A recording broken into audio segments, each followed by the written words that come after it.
Si la vérité blesse, c'est que le mensonge tue. Et si les mensonges tuent, nous devons opter pour la vérité, pour se guérir après avoir été blessé par la vérité. Il y a une vérité qui a été annoncée publiquement devant le micro de David Mombele. Nous allons suivre cet élément, mesdames, messieurs, et nous allons revenir sur ces plateaux.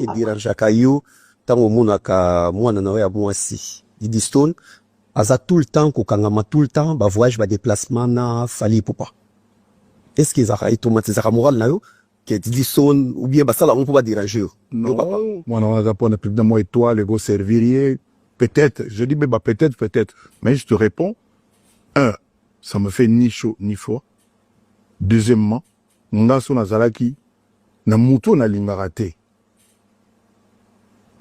Na ibide pour na bon sur le saga mon anaye. De retour sur ces plateaux, fidèles téléspectateurs de LM Télévision, dans cette émission 20 minutes d'analyse, nous allons nous asseoir sur le propos de Koffi Olomide. Lorsqu'il a dit tout simplement, c'était un message codé, un message floué, un message non déballé, avec les soucis d'un père à sa fille. Lorsque Koffi Olomide dit exactement ceci, ezana batu mususu ba approchaka mutu juste pour na étoile na ye. Ezana batu mususu to mutu mususu akoki ko approcher mutu kaka pour na étoile na ye. Koffi Olomide n'a pas dit que aosalela ngo mabe, aobebisa ngo, aobongisa ngo to aoyiba ngo, non. Koffi Olomide a seulement dit ezana batu mususu akoya pembeni no juste ka pour na étoile na yo. Bon, nous sommes à 20 minutes d'analyse. Moi je viens un peu analyser le propos de Koffi Olomide. Vous savez, frère JF Fonga Loba Eloko Mingi, que les musiciens wana profane, baza batute, ba yibara ba étoile à battre, ba baby saka ba étoile ya battre. Là c'est le frère JF Fonga.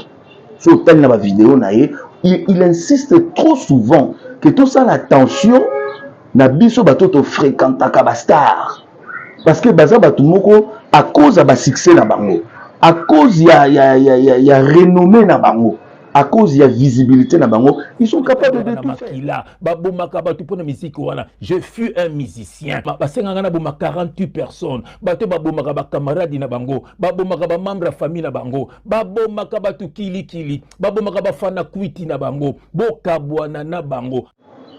Pourtant on va dire que le traité d'alliance na bango na l'esprit. L'esprit basé na makambo ba ebisaka bango ba condition ba pesaka bango et parmi ba condition o l'esprit ba pesaka ba artiste ezaka kosala approche na batu o baza na étoile et mutu ndenge wana koza bureau na ye soit ou accepter kotambola na ye na ba condition ya opesa yo soit au boy soit à saleli yo sans que oyeba que baza ko utiliser yo. Et le frère JF Fonga, il a toujours dit ça. J'étais surpris. Koffi Olomide parle de l'étoile. Abi mutu musu akoz azo poussa na pembeni ya mutu. Car rapport moni mutu wana azan étoile. Et dans 20 minutes d'analyse, ton nito analyser muke et loko. Et le zoko me la kara bastard te. Na ba vie na biso tozana batu mususu ba approcher biso kaka parce que nous sommes intelligents. Nous allons suivre cet élément, mesdames, messieurs, et nous allons revenir sur ces plateaux après. Que tu as une grande étoile. Alors qu'est-ce qu'on fait?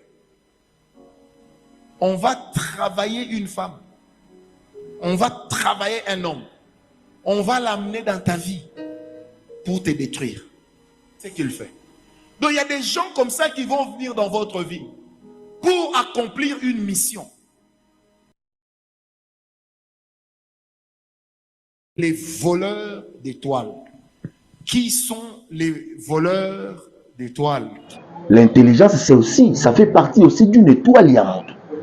Étoile n'a eu cause à l'intelligence. Mais il faut bien discerner. Soit il faut être un homme fort en spiritualité pour détecter, pour contrer Karaka, l'action ya mutunyo soit zoya pour que aïe ba yo étoile. Pour que a fouillé étoile na yo. A bébi sa vie na yo après avoir fréquenté yo, vie no tikali plat, o tikali lobat. Basi belé, mibali belé, ba jeune belé, ba kutana na bato modèle. Ba patron belé, ba tika ba chauffeur na bango le roi bazoba. Parce que chauffeur wana zalaka na étoile, patron na ye a salela yango. Donc étoile c'est quelque chose à protéger. étoile ezolongo moko osalaka nango aventure te yo mimona ata mosusu oapamba oyebi kaka ata mosusu kokata suki ozoba teke eza étoile na yo mobimba oyo kopeso makambo oyebi kaka ata mosusu kointerprete balangue oyebi ta mosusu kobongisa mituka oyebi ta mosusu koyemba oyebi ta mosusu koklasse moto alata bien et bastar balukaka bato ya ndenge wana pembeni na bango ce sont des étoiles que nous ignorons. Ce sont des étoiles cachées. Et batoano bakotaka na ba domaine spirituel, bapesaka bango ba indice pour bayeba nanya za étoile.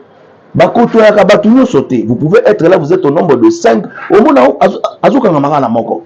Alingaka moko. Donc moko wana pona ya comprendre que mutu aza na étoile moko osoki aotambola nanga mbongo ebando au mona ba bando ti côté. Ebando za so ninga bima abengio. Apeti nanga ya oketika ngai.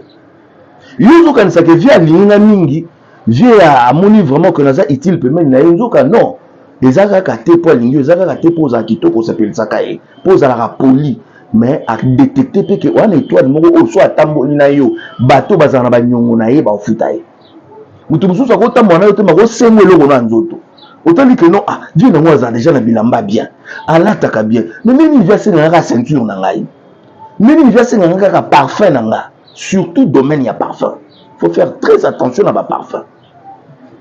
Nous avons joyeux le qu'on nomme nzoto atamboli nango ya yebi ke lokola yo utiliser ngo eza yo mobimba. Akoza sous-vêtement no akoza sengle na yo a BBC vi na yo. Beaucoup de gens batikali bongo vie beba bango ba koma lokwa vie moko intelligent mais arata vie. Mingi soit ba parents na bango moko basalela ba étoile na bango. Mingi ba yaya na bango basalela bango.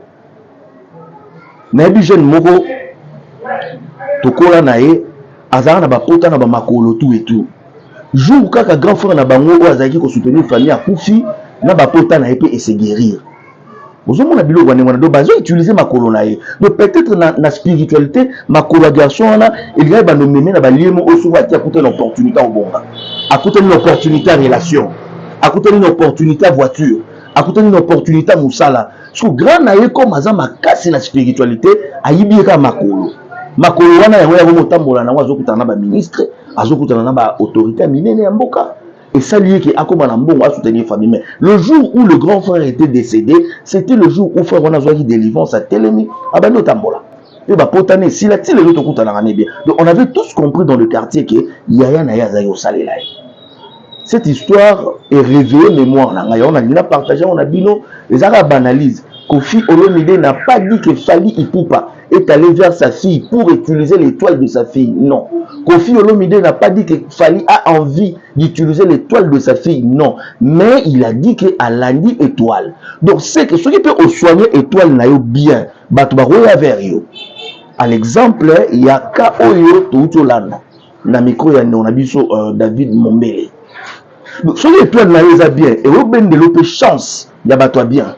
Ba yepe ba élever yo comme pe mutoye banyo sali pe makama minene mais ce que gérant on mabe au discerner te bato bazoya vers yo ba rozwa ngo basaleli yango ba rozwa ngo ba flou yango ba kokipe ko botolo yango otikali nul on a quellement balobaka nul otikali zéro et au servir les sous na eloko te enlacer na monde et frère JF fonga et sarabiso mingi nous devons faire beaucoup d'attention na bastar bazape d'étoile alors bon bazaka toujours na chasse ya ba étoile est-ce que monique lumière eza aotika yote awe na lobi te baza ba satan na lobi ka ndeke to ça l'attention et puis eza nango analyse c'est à prendre ou à laisser.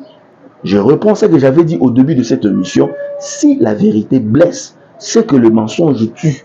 Mais optons pour la vérité, car la vérité va te blesser, mais après quelque temps, tu peux te soigner de te blesser et te guérir. Mais le mensonge viendra pour te tuer brusquement. Donc le coup de la mort subite. On trompe, tu meurs. Optons pour la vérité. Un grand merci à la réalisateur Nanga, Pure Petit Viennae. Atigara Viennae, mais tout le temps à commoner, c'est un garçon très beau, très intelligent. Ou à ça là, que LM Télévision est là. Na petit peu mbote na petit Nanga Junior Kabananga na Chaba. Bon, le biso ko niveau ya pela mbisi ya kotumba bana poto bana Allemagne bana France ya Belgique au niveau ya mbisi ya kitoko ya kotumba ya propre pas bogar. Vous contactez Junior Kabananga na numéro oyo ezobima rozoaye asala mbisi moko kitoko okolia ona kwanga rôle yango pe na makemba et bien. Merci kobo salate ko partager cette émission, ko liker, kobo salate ko lobela 20 minutes d'analyse, si posa na lisolo za na sujet moko lingi to analyser yango. LM Télévision na staff na mobimba baza dispo to roya vers yo to yo roya vers biso et to za na plateau autotier déjà en place pour na ba interview d'émission, to bengi ba pasteur, to bengi ba musicien, to bengi ba chroniqueur, to bengi ba na soit cinéma, ba na soit théâtre, so ko za na likambo lo bozo ka cadre mo bien, to za na musala kitoko, to za pe na ba cameraman ya qualité, ba professionnel o bazo sala musala kitoko botika la malamu, bobo to pe kimia o mabota na bino to kutani bongo na 20 minutes d'analyse roya avec votre humble serviteur Lydia Mutamba. Ciao.